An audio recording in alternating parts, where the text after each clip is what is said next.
Bienvenido a Patrimonio y Tradiciones. Lo anunciamos hace unos meses y la verdad que nos encanta poder contarles que hay malagueños, colectivos y especialmente altruistas que cuando se proponen un objetivo lo consiguen, especialmente dedicados con el patrimonio. El tren hace 150 años que llegó a Málaga y a partir de ahí había que contarlo y contarlo bien y especialmente exponerlo para que todo el mundo pudiera contemplar y empezar a descubrir quizás ciertos entornos y ciertas conexiones que hasta el momento no estaban tan claras. Este pequeño catálogo que está aquí tiene una cantidad de contenidos ingentes, se lo puedo decir y se lo puedo asegurar. No solo ya por el texto que recoge precisamente el avisador malagueño el 29 de agosto de 1865, sino por el cariño que denota cada una de sus líneas. Y esto es obra de una asociación que ha estado con nosotros en diversas ocasiones, pero de una persona en concreto y que ahora le vamos a presentar. Cristóbal García Montoro, muy buena, ¿cómo estamos? Buenas tardes. ¿Bien? Bien. ¿Y vosotros? Bueno, ¿te suena el catálogo? Me suena. Bien. Cristóbal García Montoro, profesor de la universidad y que indudablemente esta etapa, y especialmente el ferrocarril, se puede decir que es su predilección y se nota el cariño. ¿O no, José Antonio Ruiz, presidente pues sí, de la Asociación de Patrimonio Industrial? Buenas tardes. ¿Cómo estamos? ¿Bien? Pues bien, bien. Cansadillo ya porque son muchas actividades, pero vaya, bien. Como hay ánimo, como hay ánimo. Y pues, como diría el otro, ¿para qué os metéis en nada? Nadie os ha obligado, ¿verdad? Oye, la descripción del avisador malagueño es un dulce, Sí. es una novela. Por eso está ahí en el catálogo, ¿no? Porque es un texto delicioso, con un contenido literario y al mismo tiempo una descripción detallada, minuciosa de la línea del ferrocarril en el momento en que se inaugura. Un recorrido que hace una persona y va describiendo paso a paso toda la línea desde la estación de Málaga hasta la estación de Córdoba. Que no es poco, desde la estación de Málaga a la estación de Córdoba, muchas eran las paradas intermedias, las estaciones, pero evidentemente lo que sí tenemos que sopesar era lo que supuso para la ciudad, para la provincia en esta época. Por cierto, ya que estamos hablando de Córdoba también, pues vamos a saludar a toda Málaga, por supuesto, a través del canal 51 de la TDT y a las redes de cables de PTV que nos ven en Córdoba, en Sevilla, en Valencia y en municipios de Madrid. Bien, pues, por cierto, por internet también, en los 5 continentes a través de www.ptvtelecom.com. Desde Málaga se iba hacia Campanilla, Cártama, Pizarra, Álora, Túneles, Gobante, Bobadilla, Fuentepiedra, La Roda, Casariche, Puente Genil, Aguilar, Montilla, Fernán Núñez, Torres Cabrera, Córdoba y a su templo, ¿no? Que diría el otro. Si tenemos que enumerar esto, aunque en realidad el recorrido original fue a la inversa, fue desde Córdoba hasta Málaga. La inauguración, efectivamente, partió de Córdoba con presencia del ministro de Fomento, el marqués de la Vega de Armijo, en 1865 y bueno, todo un séquito de autoridades, de directivos de la compañía, etcétera, y efectivamente, ¿no?, la inauguración fue desde Córdoba hacia Málaga. Vamos viendo imágenes de la exposición que está allí, hemos estado nosotros y ustedes pueden ir ahora al MUPAN en concreto, al Museo del Patrimonio Municipal, que está justamente ahí vemos imágenes. ¿Ha costado mucho, José Antonio, montar la exposición? Bueno, eso habría que preguntárselo. No, me refiero en esfuerzo, en tiempo físico. Esfuerzo, No hablo de pecunio, ¿no? Sí, sobre todo para el amigo Cristóbal, que empezó con Adi y bueno, y como miembro de la asociación que es, pues me tuve que poner también, pues a echar un cable en el tema y entonces pues hacer gestiones en un sitio, en otro, hasta que al final lo hemos conseguido, ¿no? ¿Quién ha ideado la exposición en sí, que es pequeña en cuanto a extensión, pero riquísima en contenido? Bueno, yo presenté un proyecto al director del museo, Elías de Mateo, y él pues no solo acogió y aprobó ese proyecto, sino que lo enriqueció, él y un equipo muy competente, muy profesional que hay en el Museo del Patrimonio Municipal, de manera que juntos fuimos desarrollando aquella idea inicial y el resultado pues es lo que hoy se muestra en el Museo del Patrimonio Municipal. La verdad que a mí, perdona, me sorprendió también un poco porque después de tantas gestiones para hacerla o en el Ateneo o en la Económica y haber tenido tantas pegas, un día me encuentro a Elías de Mateo, les digo que Cristóbal tiene la foto para hacer esta exposición y él dice, ¿y por qué no me llama? Y entonces se ve que o lo llamó, se lo encontró y en una semana dice, nada más que termine la de Rivero montamos la vuestra. Entonces, pues claro, fue sorprendente. Hombre, yo creo que la fecha es muy atinada, ¿no? Claro. Es decir, celebrar 150 aniversario. Son 150 años, que es una efeméride muy importante, ¿no?, en la historia contemporánea de Málaga. ¿Quién ha ayudado a hacer esta exposición? ¿Con qué colaboraciones se ha contado? Bueno, pues hemos tenido en principio, claro, la biblioteca del Palacio Real, que es donde se guarda el álbum. Estas fotografías forman parte de un álbum que la empresa del ferrocarril regaló a la reina Isabel II. Previamente había encargado a un fotógrafo llamado José Spreáfico, un italiano afincado en Málaga y que destacó como pionero de la fotografía, la realización de este reportaje. Que sepamos, único álbum. Que sepamos, único álbum. Qué barbaridad, Yo ¿no? creo que debía haber algún copia, otro. ¿no? Probablemente la compañía, el director de la compañía, Jorge Loring, yo creo que tendría que haber otro álbum. Pero de momento que se conserve ese. De momento no tenemos noticia más que del álbum que se conserva en la biblioteca del Palacio Real en Madrid. ¿Quién más? Pues hemos tenido también una serie de colaboradores, patrocinadores, entre ellos Unicaja. Hemos también tenido ayudas de la Universidad de Málaga, del PIMPI. En fin, gracias a esta serie de ayudas se ha podido montar la exposición y editar un catálogo. Este catálogo y un tríptico también que se reparte que se entrega a los asistentes. Vemos ahí, estamos viéndolo mientras van la Asociación del Patrimonio Industrial, obviamente, porque de ahí un poco partió la idea. ¿Algún coleccionista privado? Sí, Juan Antonio Fernández Rivero, que ha aportado algunas fotografías, también de Spreáfico, pero que no forman parte del ese álbum. Efectivamente. O sea, bueno, fíjense que siempre hay documentación relativa a un tema y en esta ocasión tuvimos la suerte de que fueran a parar a un álbum y se conservara desde 1865, ¿no?, en concreto, en el Palacio Real. Efectivamente. Toda una suerte, ¿no?, con los avatares políticos que también ha habido en España. Es importante que tengamos esto en cuenta porque el ferrocarril llega en ese año, 1865, hasta entonces o por barco o de aquella manera atravesando las montañas, por carretera, por camino, más bien.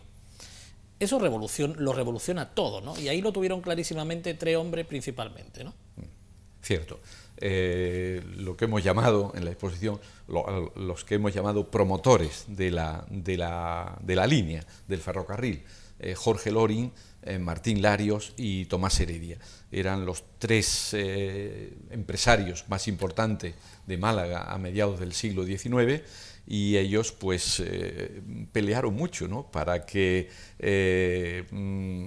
se constituyera una sociedad para promotora de ese ferrocarril y que el gobierno pues también pues aprobara una concesión para construirlo. Pero hay que decir que junto a estos tres importantes personajes pues hubo numerosos inversionistas, pequeños empresarios, comerciantes, que también tenían mucho interés en el ferrocarril, no solamente los grandes empresarios, ¿no?, sino también todo ese grupo amplio que pensaba que el ferrocarril era fundamental para Málaga, que sería un impulsor de la economía malagueña y que el puerto de Málaga, que claro que es la actividad portuaria que es fundamental, ¿no?, en la economía de Málaga y de su provincia, pues resultara potenciado. José Antonio, cuando hablamos de las posibilidades que tiene una asociación como la de Patrimonio Industrial, conocida por todo como la de las chimeneas, para dar pista, porque si no, más de uno dice, esto es una nueva asociación. Y vemos imágenes como la que estamos viendo, que ustedes trabajáis duramente durante todo el año porque haya elementos del patrimonio que se conserven, como la marquesina que estamos viendo ahí, que ahora después hablaremos. Cuando se consigue una exposición de estas características, ¿cómo os sentís? Hombre, en parte es un premio a un esfuerzo que se está haciendo y que por lo menos se vea reflejado en una exposición de esta índole, aunque sea temporal. Hombre, sabes que estamos intentando de que haya algo permanente donde abarque todo el panorama de las distintas actividades industriales, pero cuando, aunque sea monográficamente como en este caso, se consigue una cosa de estas, pues eso sirve para que sigamos trabajando, no para arrimarnos mucho más. Y yo tengo que decir también que la idea, claro, parte de Cristóbal como historiador y demás, pero que ha servido para revitalizar esa inquietud que hay con el ferrocarril en muchos pueblos donde tenían estaciones, porque a partir de aquí han hecho distintos actos, bobadillas, en el Chorro, en la Roda. Todas estas asociaciones o antiguos ferroviarios se están moviendo de cara a memorizar y a recordar un poco lo que fue el ferrocarril. Nunca me lo he dicho, la locomotora, ha empezado a andar, ¿no?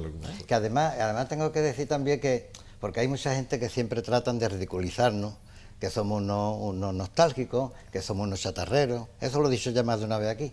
Y en este caso yo siempre digo... Bueno, y más de una vez le hemos dicho que están en su derecho de pensarlo. Pero yo, por ejemplo, en este caso, el tren, yo me alegro de la tecnología que hoy tenemos. Yo quiero viajar en el AVE, yo no quiero viajar ya en una... Pero es que hay que conocer esa tecnología del pasado para ver a dónde hemos llegado y alegrarnos. Y nosotros estamos contribuyendo para difundir lo que era y lo que es ahora. Lo que acaba de decir José Antonio es una definición de lo que es la historia, ¿no? O sea que, y con eso, una cantidad de... La marquesina ya, pobrecita mía, no se va a poder... Bueno, eso no sabemos, además de... No, digo, en el sitio por lo menos... Bueno, habla. Bueno, en el sitio, ahí, el ayuntamiento por tercera vez, la primera ocasión aprobó que se mantuviera la propia estructura, aunque fuera o fuese desmontada.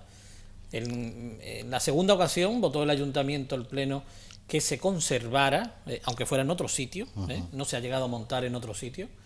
Y ahora lo que sí recientemente, hará menos de un mes en concreto, vamos, en el pleno del mes de octubre, todavía no hemos tenido oportunidad de casi pasar el mes de octubre, ¿verdad? Bueno, pues ahí en concreto lo que se habla es de que se estudie técnicamente reubicarla en el mismo lugar, porque si no, no sería reubicación, sería nueva ubicación. Entonces, si tenemos todo esto presente, ¿por qué no va a ser posible? Ustedes apostáis porque pueda ser, ¿no? Claro, y nosotros además nos invitaron el grupo que ha Estuviste ahí en el pleno, ¿no? Estuvo algunos compañeros y vaya, tuvimos que darle el nombre y tal para poder darle la palabra y intervinieron en el pleno y efectivamente, hombre, es un elemento más a recuperar, como tanto que se están perdiendo y que se han perdido, y por lo menos esto, si hay alguna posibilidad, pues hay que hacerlo. Que hay que hacer unos estudios, evidentemente hay que hacerlo y adaptarlo a donde se pueda y bueno, nosotros preferimos, y además allí se manifestó, de que fuera en su sitio, que es ese, Renfe, que hiciera los estudios pertinentes para que se pudiera ubicar de nuevo ahí.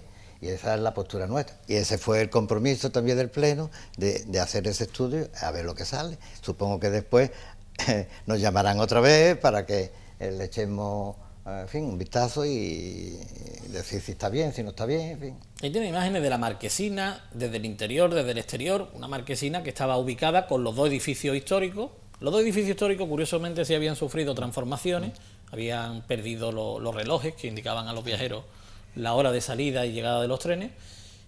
Sin embargo, esos edificios se restauran, se le incorporan los relojes, que el imaginario colectivo local lo tenía ya perdido, salvo por la fotografía, ¿verdad, Cristóbal? Sí, sí. Y ahora la oportunidad llega porque en ese espacio físico lo que hay es otra marquesina, ¿no? Nueva, ¿no? Totalmente nueva, ¿no? Muy distante, y además realmente lo importante no es la verja metálica, eso lo importante es la marquesina de arriba. Y eso, adaptarla ahí, pensamos que es difícil, pero no es imposible, porque hoy día con los adelantos que hay, pero y sobre todo que habiéndose conservado los dos pabellones históricos, pues yo qué sé, a ver, tiene que haber un artista que dé con la clave. Seguro, y en eso estamos confiados. Seguro, además, fíjense la dimensión de la nueva estación, vista aérea incluida. ¿Quién iba a pensar, verdad, en 1865 que esto iba a tener esa amplitud y además ese desarrollo en cuanto a comodidad también, ¿no? Que las estaciones de aquella época muy cómodas tampoco eran, ¿no? Tampoco eran. Más funcionales que confortables. Ni los trenes tampoco. Ni los trenes tampoco, por supuesto. Y ahí ven precisamente, le indicábamos dónde está esa marquesina, la ven ahí señalada. Y esto que era un sueño en cuanto a la exposición, cuando hablábamos de esto hace ya bastantes meses, que estuvieron invitados en nuestro programa, y han conseguido realizar la exposición. ¿Y por qué no se va a conseguir ahora reponer la marquesina, ¿no? Esto es también una realidad que puede llegar, al igual que ha ocurrido en otros lugares de España. Poníamos el ejemplo que estamos viendo en pantalla, que es el de Cádiz, donde actualmente la marquesina con los edificios históricos continúa, y a raíz de la terminación de la marquesina arranca la nueva estación. Es decir, que opciones hay y tenemos bastantes. Lo importante es que lo disfrutemos. Lo disfrutemos en cuanto al logro, ¿no? Ahí tienen. Esa es una fotografía actual. Ven al fondo, a la derecha, cómo empieza la nueva estación, y la antigua, pues quedó tal cual. Y de esa forma hay una segunda oportunidad, ¿no? Para uso cultural, para cualquier tipo de evento efeméride que se pudiera utilizar también.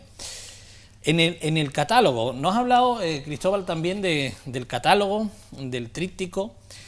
Se encuentran muchas curiosidades cuando se puede contemplar las fotografías con detenimiento a la hora de montar la exposición. Sin duda. Para nosotros ha sido un descubrimiento, ¿verdad? Pues encontrar detalles al ampliar estas fotografías, ¿verdad? Para exponerlas, ¿no? Detalles que en la foto original, pues por ejemplo, pasan desapercibidas, ¿no? Como podría citar, pues ver en un vagón, ¿no? Una inscripción que ponga tercera clase, ¿no? Para ver qué tipo de, cómo eran los vagones, de primera, de segunda o de tercera clase, ¿no? Y bueno, y por ejemplo, en la zona de los Gaitanes, en las fotografías referidas a la Sierra de los Gaitanes, pues hay elementos interesantísimos, ¿no? Respecto al caserío que había en aquella zona, no construido por el ferrocarril, sino lo ya existente en aquella zona. Y luego también detalles, evidentemente, de las distintas infraestructuras, diríamos hoy, es decir, los viaductos, puentes, etcétera. Personas también, tanto ferroviarios como campesinos, todo esto merece la pena fijarse en las fotografías de la exposición. Esa parte que menciona es la más dura, humanamente hablando, ¿no? Construir la zona de los Gaitanes y atravesar la sierra. Aquello fue una obra gigantesca, ¿no? Atravesar todo ese macizo con los medios técnicos que había en la época fue algo verdaderamente excepcional. Hay que pensar que se construyeron 14 túneles, si no recuerdo mal, con una longitud total de unos 5 kilómetros, y bueno, y puentes, viaductos, movimientos de tierras, trincheras, ¿no? La documentación de la época habla de, en algunos momentos, 3.000 personas trabajando. 3.000 personas y algunas fallecieron. Sí, ciertamente. Yo recuerdo haber leído una memoria de un médico, porque para acometer la obra de los Gaitanes se creó un campamento base que estaba en la zona se llama Las Mellizas, ¿no? Sí. Donde hay un puente, el ferrocarril, el puente de Las Mellizas. Hay una fotografía en la exposición sobre dicho puente. Y bueno, y él hace allí pues un recuento, ¿no? De las enfermedades, accidentes, etcétera, que se produjeron. Él era optimista y decía que fueron pocos, ¿no? Para la magnitud de aquella época, pero efectivamente hubo muertos, heridos, muertos en accidente y por enfermedades. Ujú.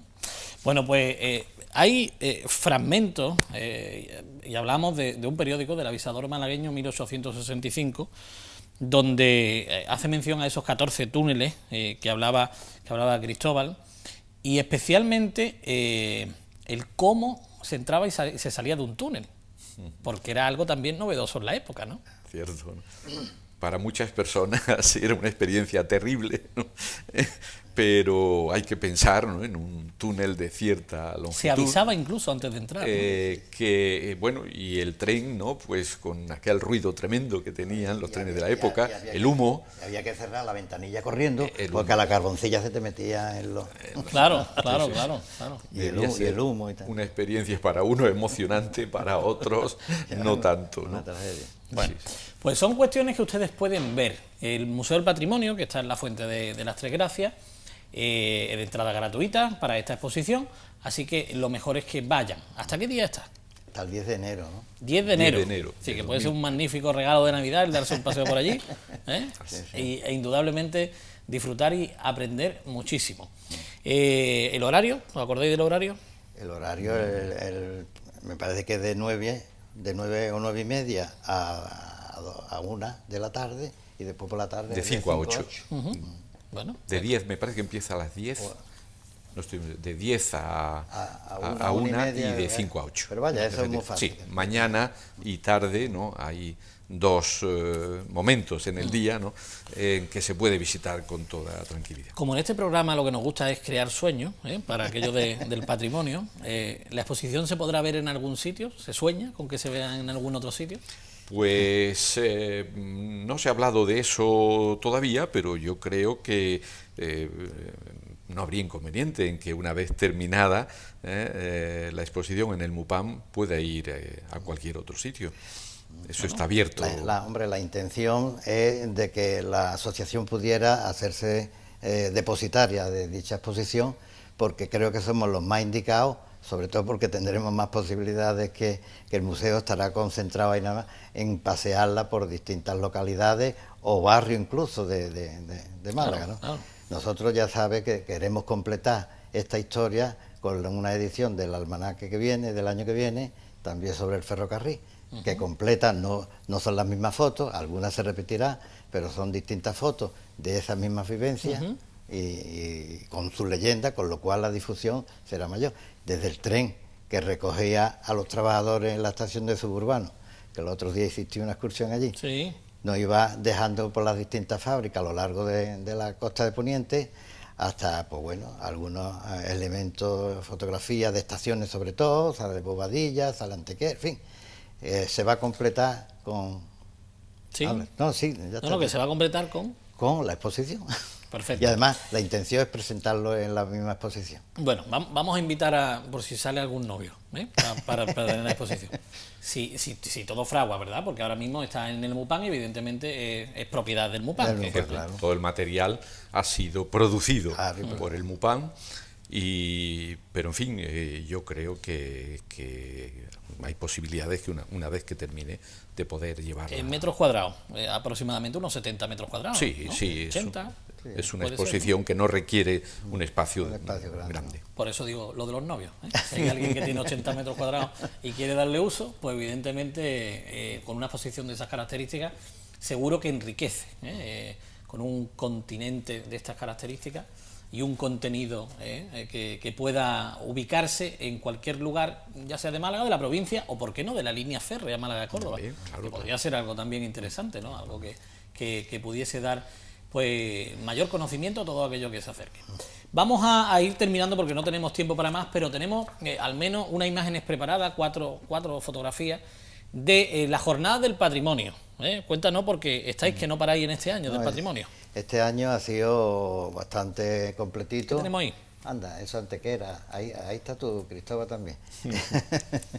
Es que con esto de esta movida que está viendo del Año Europeo del Patrimonio Industrial, pues claro, y nosotros con la entidad que ya tenemos a estos niveles, que estamos federados también a nivel de Europa, pues nos está saliendo pues muchos compromisos y bueno, y muchas actividades de desarrollar. Y entre ellas, pues bueno, aparte de los congresos que hemos hecho, uno internacional, después la Fundación de Patrimonio Industrial, que en el Palacio de Congreso organizó una jornada, también participamos nosotros, y últimamente el día 7, bueno, ahora mismo hay 2 o 3 fechas que la Consejería de Cultura ha establecido para hacer un día en sábado en una ruta por el patrimonio industrial. Le ofrecimos para Málaga visitar la exposición permanente que tenemos sobre el textil en Antequera y visitar, hacer un recorrido por la chimenea y terminar en el Parque Tecnológico en la exposición que tenemos allí. Entonces nos tuvimos que partir, como es lógico, dos compañeros con un fotógrafo, amigo que también se ha hecho socio, se fueron a Antequera, que es esta exposición, y con Rodríguez Marín y Antonio Santiago, otros 2 compañeros, 2 profesores también, que hemos puesto a disposición de la consejería, y yo coordinando, porque yo hace sábado tuve que ir a abrir el Parque Tecnológico, el Pabellón de la Ciencia, salimos del puerto, de la estación de Suburbano precisamente, hicimos un recorrido hasta la mitad del paseo marítimo, se montaron en autobús, vieron las chimeneas, terminamos, se llegó hasta el Tarajá, y del Tarajá al Parque Tecnológico.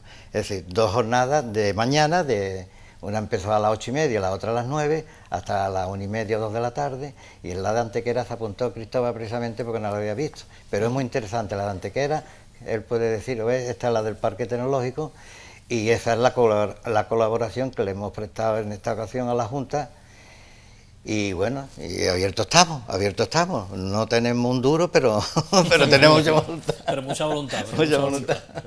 Así que... Bueno, Cristóbal, ya que no conocías la de Antequera.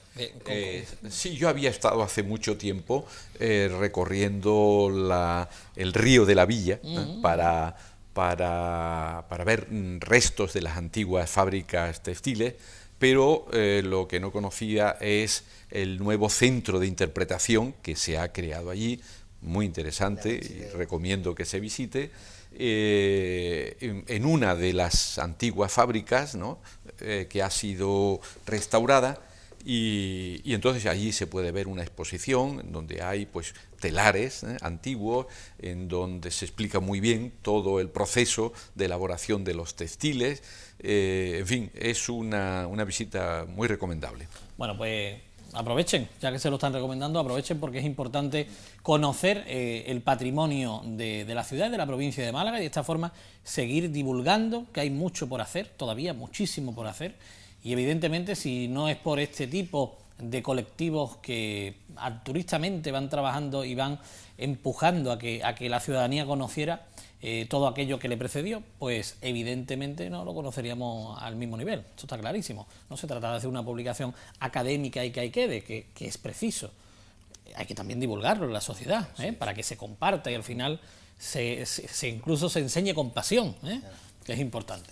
No tenemos tiempo para más, una pena, pero hay cantidad de cosas. ¿Tú qué querías apuntar? No, lo que digo, con relación a Antequera, hemos firmado un convenio con el ayuntamiento para que se quede permanentemente si no surge otra idea de mayor interés, ¿no? Pero de momento no. Pero el detalle es que lo han metido en el circuito turístico de Antequera. Hombre, claro. Cosa que en Málaga todavía no hemos conseguido de que meta. Pues mira, pues es importante que se vea ese ejemplo que Antequera ha ido en la avanzadilla propiamente, ¿no? Consiguiendo algo que es incorporar un elemento que ya tiene, y a que el turista, visitante, viajero que quiera acudir a verlo, pues libre de hacerlo.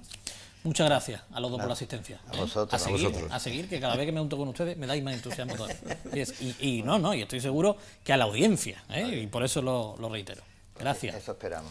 Vamos a ir un momentito a publicidad. Volvemos enseguida, le vamos a hablar del maestro Iribarren y también de una exposición que hay. Estábamos hablando del tren, del mar, pero fíjense dónde se ha hecho la exposición, en Gaona, en el Instituto Gaona, y todo tiene un porqué, se lo contamos a continuación.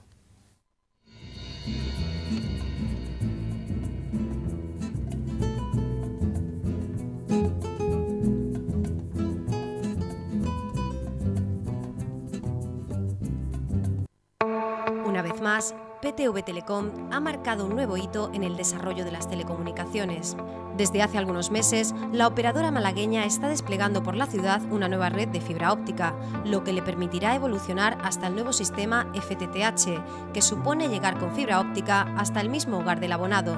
Gracias a los test efectuados en los domicilios de los clientes ya activados, se puede afirmar que PTV Telecom es la operadora que ofrece la velocidad más alta de bajada y subida en toda España, 1000 megabytes de bajada y 500 megabytes de subida.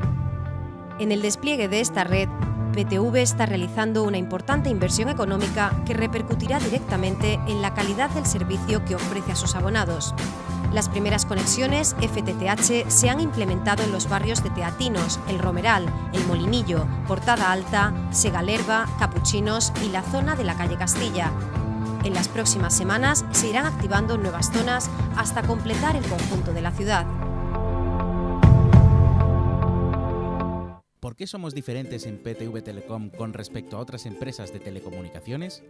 Porque en PTV nuestros clientes reciben un trato personal y cercano, porque cuentas con una oficina física en tu ciudad donde puedes dirigirte para cualquier trámite, porque nuestros instaladores se desplazan hasta el hogar o empresa que contrata nuestros servicios sin mandar kits autoinstalables, porque te ofrecemos más de 80 canales que puedes ver en cualquier televisión de la casa sin necesidad de descodificadores en cada televisor, porque con PTV Telecom no tienes ningún tipo de permanencia y te garantizamos una transparencia total en precios y promociones, porque con PTV Telecom tienes a tu disposición un servicio técnico rápido, eficaz y gratuito. Por todo esto y muchas otras razones, somos distintos. PTV Telecom, de total confianza.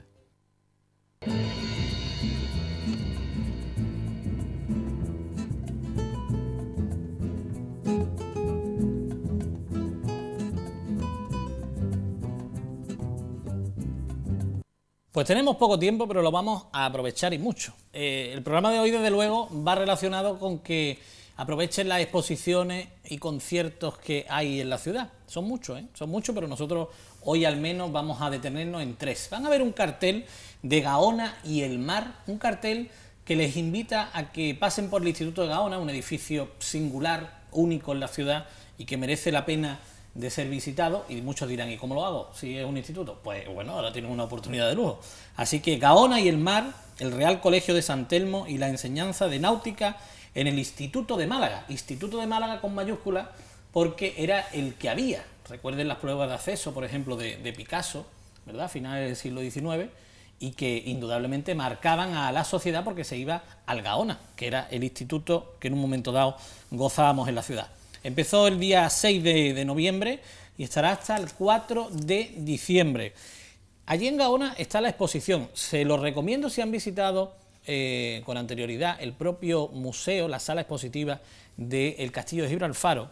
Allí estaba la corbeta de la Escuela de Náutica de San Telmo, que ya no está porque está en Gaona y además está montada, que es importante que tengan este aspecto en cuenta. Por ejemplo, si nos vamos al próximo jueves 19 de noviembre, pues tendrán oportunidad de ver una mesa redonda, de escuchar, hablando sobre Málaga y el mar en la historia. O el sábado 21 a las 12 de la mañana hay una visita guiada, así que pónganse en contacto con el instituto y así de esta forma pueden seguir progresando en el conocimiento. Y por darle otro dato más, el martes 24 a las 7 de la tarde, también en Gaona, Málaga y el mar en las artes. Son distintas mesas redondas, una exposición que centra toda esta efeméride y también otros puntos de la ciudad que se suman. Vamos a intentar tratarlo en próximos programas, pero merecía la pena que en el día de hoy al menos tuvieran la oportunidad de hablar precisamente y de escuchar cómo le avisamos que esto existe. Ahí ven imágenes de la propia exposición y se las mostraremos en próximos programas de forma más detenida porque no tenemos tiempo para más y le voy a presentar a un invitado que está ahora con nosotros y que evidentemente merece la pena que también conozcan lo que nos va a contar. Estamos hablando con Carlos Torres, que es colaborador de la Capilla de Música Maestro Iribarren. A los que son amantes de la música les puede sonar mucho y a los que no son tan amantes de la música o no tienen conocimientos profundos sobre esta materia, merece la pena que empiecen a conocer al maestro Iribarren ya, porque mucho hizo por Málaga y mucho Málaga le debe. ¿O no, Carlos? Así es. Muy buena, ¿cómo estás? ¿Bien? Buenas tardes, bien. Oye, cuéntanos un poquito. Maestro Iribarren, para muchos dice, puede ser delantero centro del Atlético Bilbao, ¿no? Por el apellido. O de los Asuna, porque O de los Asuna, es de porque era Sangüesa, Navarra. un pueblo de Navarra, sí. Pero no. No, no es el caso. Vamos a contar, ¿quién fue el maestro Iribarren? Pues el maestro Iribarren es un músico que fue maestro de capilla de la Catedral de Málaga y está considerado el compositor más importante de los 2 primeros tercios del siglo XVIII en el barroco.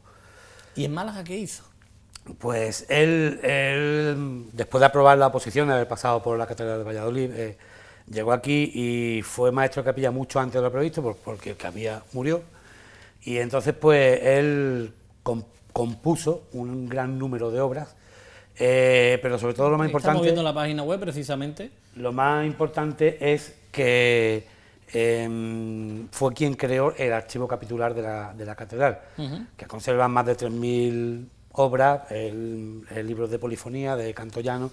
Él creó el archivo. Él creó el archivo, el cual ha permitido que toda la obra de la Catedral de Málaga, no solo suya, sino de muchos compositores, hayan llegado hasta aquí intactas. Es decir, cuando él llegó no había archivo, No. había obras pero no estaban clasificadas. Estaban clasificadas, de hecho eran partituras reescritas, aprovechando papel y piel, porque se hacía también en piel, y él fue el que puso orden y creó efectivamente el archivo. La página web te suena, ¿no? Porque creo que es de tu autoría. Sí, me suena.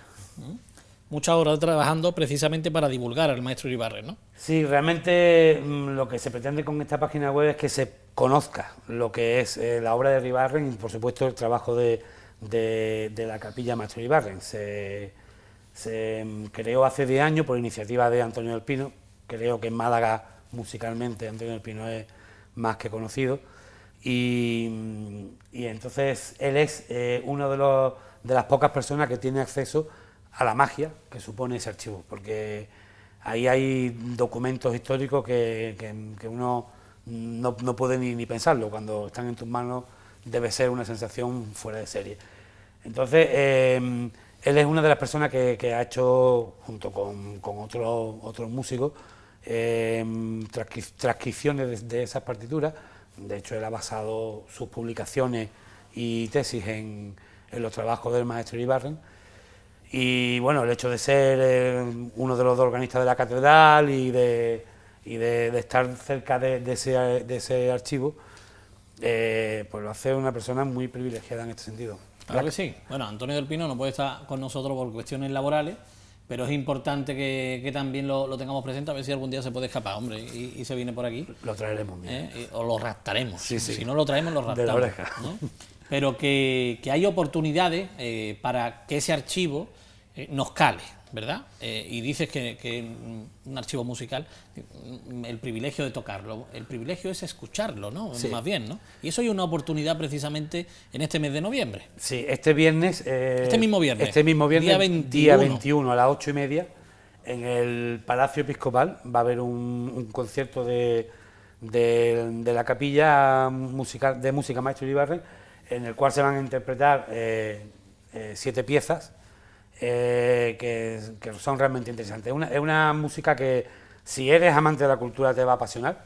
Si no lo eres, te puede embaucar, porque es una música absolutamente diferente a lo que entendemos hoy por la música.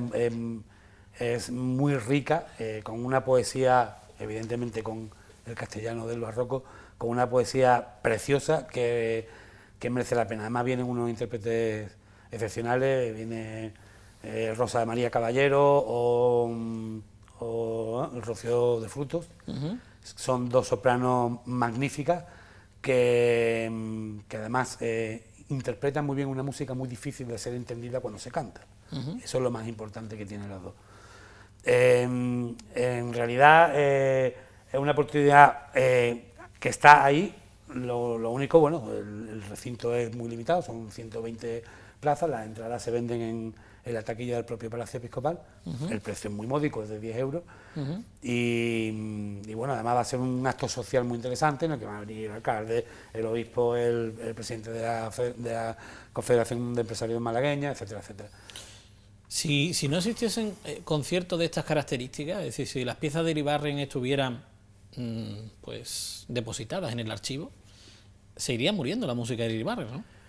Pues sí, probablemente. De hecho, es el principal, uno de los principales objetivos de la creación de la capilla. Se pretende que Málaga sea consciente de lo que tiene, estamos hablando del el archivo musical más importante de España, está considerado de los más importantes de Europa. 3.000 obras normales son muchas, pero es que después los libros de Facistol son algo impresionante de ver, son unos libros gigantes que se ponían en unos atriles en el Facistol. Sí, en el Facistol, en el centro del coro, ¿no? Efectivamente. Además creo que se ve en la propia página web la cabecera, sí, ¿no? De hecho la foto catedral es una foto antigua en la que está el Facistol con un libro de Facistol. Entonces, ese es uno de los objetivos, el que la música creada en Málaga transmita a Málaga lo que es la historia sonora, que está ahí en la catedral. Si no existieran este tipo de iniciativas, pues no se conocería, y hay un espíritu importante de que se conozca la Málaga que no se ve. Es que es una Málaga cantada, es que, o sea, claro, es una banda sonora de Málaga. Sí, y además en esa época se aprovechaban los conciertos de Navidad o conciertos que se pudieran dar pues para contar cosas de la ciudad, de la corte, de la sociedad, y la gente iba interesada a ver qué es lo que se cantaba. ¿Qué piezas se van a poder escuchar en este concierto? Pues mira, hay una, para mí creo que además es la que cierra, que se llama Gitanillas, terminada en Z, que es una pieza muy bonita. Si te digo la verdad, decirte ahora mismo los títulos de memoria me has pillado fuera de juego, pero esa concretamente sí. ¿Villancicos algunos se escuchan? Son villancicos porque son canciones de la villa, en realidad. Que no son villancicos navideños. Necesariamente navideños. Claro. Y además el concierto coincide con el Día de la Virgen de los Reyes, que es la patrona del Cabildo de Málaga, y es en honor de la patrona. Se podrá ver en documentos que ya están públicos en Facebook e incluso en la web, debería estar, y he visto que no está, que se le llama villancicos. Pero realmente no son villancicos navideños tal y como lo entendemos nosotros. Han escuchado bien, es la patrona del Cabildo Catedral, la Virgen de los Reyes, sí, que justamente pues tiene su capilla allí, entrando por la Puerta del Sol a la derecha, desde el Postigo de los Abades, la primera que se encuentra, y ahí en concreto pues hay una imagen que fue la que vino con los Reyes Católicos, al igual que la Virgen de la Victoria, como bien nos cuenta la tradición. A partir de ese momento, que sepamos que el 21 de noviembre también se celebra un concierto por el maestro Iribarren, pues vamos sumando, ¿no? Vamos sumando en esencia de malagueñismo, en patrimonio musical y de sentido simbólico, y eso, indudablemente, es el primer año, entiendo que se hace, pero no tiene por qué ser el último, ¿no? No, el primer año. El año pasado ya se hizo el... Pero digo coincidiendo. Coincidiendo. Bueno, el año pasado se hizo un concierto por Santa Cecilia, hay un día de diferencia, y un concierto, digamos, con un contenido similar a este se hizo también el 22 de diciembre en la catedral el año pasado. Es decir, que evidentemente esa vocación de transmitir la música es algo que la capilla y bajo la dirección de Antonio está siempre en el espíritu de todo lo que se hace. Cada vez que se puede o cada vez que hay un escenario propicio o un momento propicio, pues se trata de transmitir esa música. Evidentemente, Antonio, en el malagueñismo, como tú dices, pues está muy cerca también pues del mundo cofrade, y sí, creo que tú eres del Rocío, creo, ¿no? Sí, del Rocío, pues, de la patrona y de Dolores del Puente, hay que decirlo todo. Vale, si no se me mojé. Muy bien, no sé lo que has vivido recientemente, sí. Pues el acto de coronación, pues con Viñedo hemos estado también recientemente en todos los actos que han celebrado, tanto la Capilla de Iribarren como la escolanía que dirige Antonio, son los policantores de Santísimo Corpus Christi. En fin, que su actividad musical es muy completa y muy vinculada a Málaga. Pues vamos a disfrutarlo, pero fíjense cómo pueden celebrar el día de la patrona del Cabildo Catedral, la Virgen de los Reyes, de una forma distinta este año, con música del maestro Iribarren, y recordando también que incluso tenía hermandad la Virgen de los Reyes. Así que estas cuestiones ahí están y son de Málaga, y tenemos que seguir buscando, porque esto sí que es de Málaga de toda la vida. Lo que pasa es que lleva una vida también de silencio en los últimos años, pero antiguamente pues no era tan silenciosa esa vida y esa actualidad. Carlos, nos queda un minuto. Vamos a recordar. Día 21, hora... 8:30. 8:30. La entrada, el que quiera... La entrada en la taquilla del Palacio Episcopal de Ars Málaga, en la Plaza del Obispo. En la Plaza del Obispo. Pues allí en la taquilla, allí las venden, y y es a las 8:30 en la capilla del propio palacio. Del propio palacio, en la que es primera planta. otra de las grandes desconocidas. Una capilla está en una primera planta, hoy en día no tiene culto ya, pero indudablemente tiene también su sabor, ¿eh? Y es una de esas joyas. Si han visitado la exposición Huella, que se clausuró precisamente ayer, pues más de uno pudo reencontrarse con la capilla, ¿verdad? Y ahora, bueno, pues musicalmente hablando, también va a ser un momento distinto, ¿verdad? Y sobre todo lleno de sentido. Muchas gracias por haber estado con nosotros. Muchas gracias a vosotros. Y enhorabuena porque sacar un grupo que se dedica a la música, y por cierto, Carlos también canta, él dice que no es cantante, que cantantes son los que viven se de ganan la música. vida del canto, efectivamente. Pero bueno, también canta y además cantas en la catedral, ¿no? Cuando podemos cantamos con el coro de la catedral, sí. Pues es una de esas experiencias también motivadoras, ¿no? Impresionante. Muchas gracias por haber estado con nosotros. Gracias a vosotros. Gracias. Pues fíjense el programa de hoy. Le hemos recomendado que vayan de exposición al MUPAM para entender cómo el ferrocarril llegó hace 150 años, que se pasen por Gaona, ¿por qué no? Cualquier día de estos pueden hacerlo y hasta diciembre también van a tener oportunidad, o que el viernes vayan hasta el Palacio del Obispo y disfruten allí de música del maestro Iribarren. Todo esto se da aquí y es patrimonio que está vivo y por eso podemos disfrutarlo. Si quieren saber un poquito más, nos vemos el próximo lunes a partir de las 7:30 en Patrimonio y Tradiciones. Hasta la próxima.